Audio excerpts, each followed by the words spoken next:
Hello friends, welcome back to our Suvai koodam channel. இன்னைக்கு வந்து நம்ம என்ன ரெசிபி பார்க்க போறோம் அப்படினு பார்த்தீங்கன்னா இன்னைக்கு வந்து சூப்பரான ரெசிபி பார்க்க போறேங்க. இன்னைக்கு வந்து ஒரு சப்பாத்தி வச்சு நம்ம கொத்து சப்பாத்தி பண்ண போறோம்.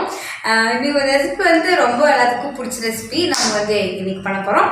ஓகே, இந்த வீடியோ நீங்க ஸ்கிப் பண்ணாம பாருங்க. அப்பதான் நம்ம சேனல்ல எப்படி செய்றோம் அப்படினு உங்களுக்கு தெரிஞ்சிடும். அப்படியே நம்ம சேனல் நீங்க சப்ஸ்கிரைப் பண்ணல அப்படினா மறக்காம சப்ஸ்கிரைப் பண்ணிக்கோங்க. ஓகே फ्रेंड्स, இப்போ வாங்க நம்ம கொத்து சப்பாத்தி எப்படி செய்யறது சொல்லிட்டு போய் பார்த்தறலாம்.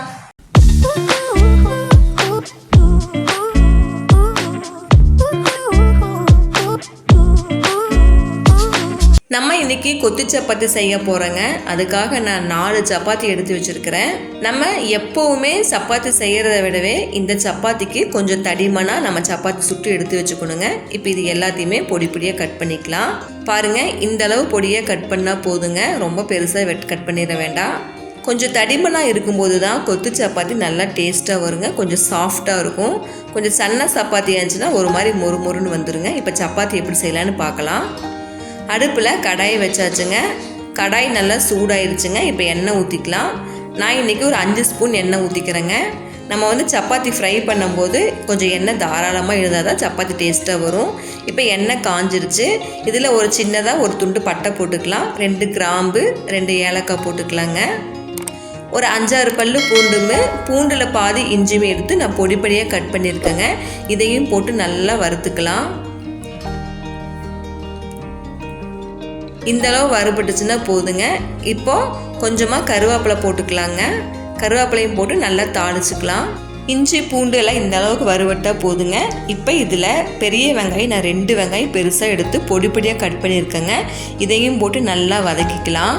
வெங்காயம் நல்லா பொன்னிறமாக வர வரைக்கும் நல்லா வதக்கிக்கலாங்க. நம்ம இந்த கொத்து சப்பாத்திக்கு எந்த அளவு வெங்காயம் அதிகமாக போடுறோமோ அந்தளவு வந்து கொத்து சப்பாத்தி நல்லா டேஸ்ட்டாக வருங்க. இப்போ வெங்காயம் நல்லா வதங்கிடுச்சுங்க. இந்த அளவு வதங்கினா போதும். இதில் மீடியம் சைஸான 2 தக்காளி பழம் எடுத்து நான் பொடி பொடியாக கட் பண்ணியிருக்கேங்க. இப்போ இதையும் போட்டுக்கலாம். இப்போ தக்காளி பழத்தை நல்லா வதக்கி விட்டுறலாங்க. தக்காளி வந்து நல்லா எண்ணெயிலே மசிஞ்சு நல்லா வேகணும். பாருங்கள், நல்லா வந்துருச்சு தக்காளி பழம். இப்போ இதில் 1/2 ஸ்பூன் மல்லித்தூள் போட்டுக்கலாங்க. 1/2 ஸ்பூன் மிளகாத்தூள் போட்டுக்கலாம். 1/2 ஸ்பூன் கரம் மசாலா பொடி போட்டுக்கலாங்க. கொஞ்சமாக மஞ்சள் தூள் போட்டுக்கலாம். 1/2 ஸ்பூன் சிக்கன் மசாலா பொடி போட்டுக்கலாங்க. தேவையான அளவு உப்பு போட்டுக்கலாங்க. நீங்கள் சப்பாத்திக்கு மாவு பிணையும் போது உப்பு போட்டு பிணைஞ்சிருந்தீங்கன்னா கொஞ்சம் பார்த்து உப்பு போட்டுக்கோங்க. இப்போ இது எல்லாத்தையுமே நல்லா வதக்கி விட்டுடலாம். தக்காளி பழம் மசாலா பொடிகள்லாம் இந்தளவு வதங்கினா போதுங்க. இப்போ இதில் கொஞ்சமாக தண்ணி தெளித்து விட்டுக்கலாங்க. தண்ணி தெளித்து விட்டுட்டு நல்லா வதக்கிடலாம். தக்காளி பழம் இந்த மசாலா பொடிகள்லாம் கொஞ்சம் ட்ரை ஆகக்கூடாதுங்க. அதனால தான் நான் தண்ணி தெளித்து விட்டோம்.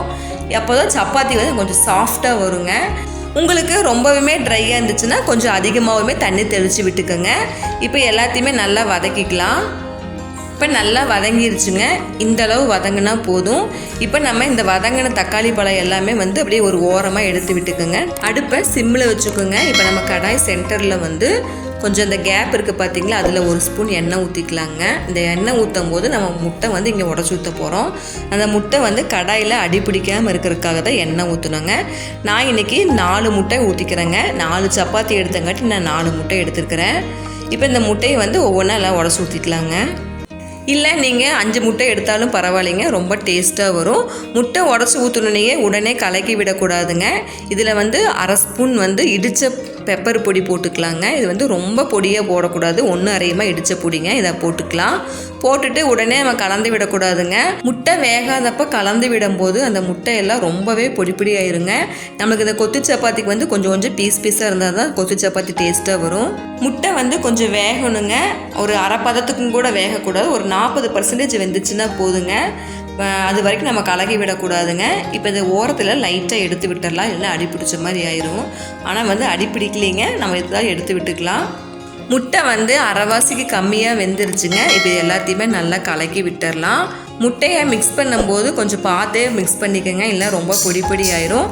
இந்த மஞ்சக்கருவெல்லாம் அப்படியே கொஞ்சம் கொஞ்சமாக உடச்சி விட்டுடலாங்க. இல்லைன்னா அங்கங்கே மஞ்சக்கரு தனித்தனியாக வெந்து அப்படியே நின்றுக்கும், சப்பாத்தி கூட மிக்ஸ் ஆகாமல். இப்போ இது எல்லாத்தையுமே நல்லா மிக்ஸ் பண்ணி விட்டுடலாம். பாருங்கள், இந்த அளவு மிக்ஸ் ஆச்சுன்னா போதுங்க. இதில் இப்போ நம்ம பொடி பொடியாக கட் பண்ணி எடுத்து வச்சுருக்கிற சப்பாத்தி எடுத்து போட்டுக்கலாங்க.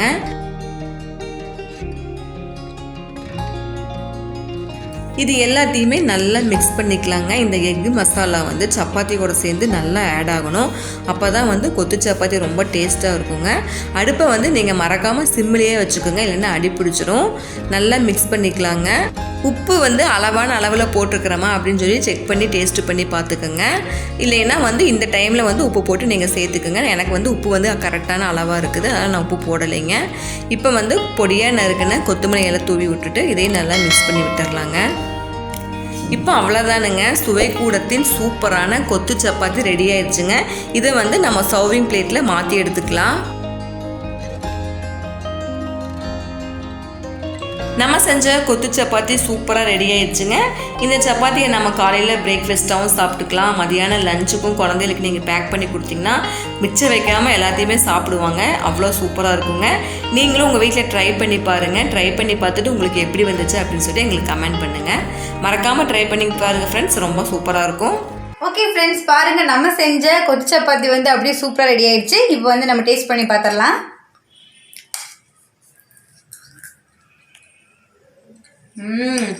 சூப்பராக இருக்குங்க. நம்ம சப்பாத்தி எல்லாம் நல்லா மிக்ஸ் ஆகி எக்லெலாம் சூப்பராக நல்லா வறுத்து எடுத்துருக்கோம். இந்த ரெசிபி வந்து அமேசிங்காக இருக்குங்க. நீங்களும் வந்து உங்கள் வீட்டில் ட்ரை பண்ணி பாருங்கள். இந்த வீடியோ உங்களுக்கு பிடிச்சிருந்துச்சுன்னா லைக் பண்ணுங்கள், ஷேர் பண்ணுங்கள், கமெண்ட் பண்ணுங்கள். மறக்காமல் சுவைக்கூடம் சேனல் சப்ஸ்கிரைப் பண்ணிக்கோங்க. அப்படியே பக்கத்தில் இருக்கிற பெல் ஐக்கானை கிளிக் பண்ணி அந்த ஆளுங்கிற ஆப்ஷனை சூஸ் பண்ணிக்கோங்க. ஓகே ஃப்ரெண்ட்ஸ், நம்ம அடுத்த வீடியோவில் சந்திக்கலாம். டாடா, பாய்.